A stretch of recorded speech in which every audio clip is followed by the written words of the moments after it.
Taj Mahal, moja kati ya majengo mazuri duniani la Kabuli, lenye umbo la msikiti ambalo linapatikana mjini Agra huko nchini India.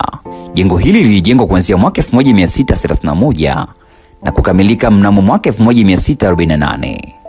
Jengo hili lilijengwa kwa amri ya Shah Jahan, aliyekuwa mtawala wa nasaba za Mughal, aliyetaka kumkumbuka mkewe kipenzi Mumtaz Mahal, aliyefariki mnamo mwaka 1931.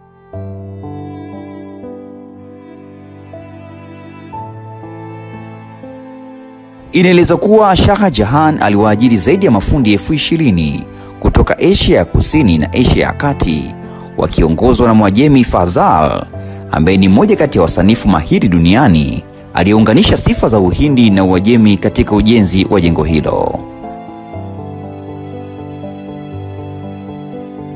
Lakini moja ya tukio la kustajabisha ni kwamba baada ya kukamilika kwa jengo hilo, mtawala huyo aliwakata mikono mafundi wote walioshiriki katika ujenzi wa jengo hilo, ili asipatikane mtu atakayeweza kujenga jengo zuri kama hilo.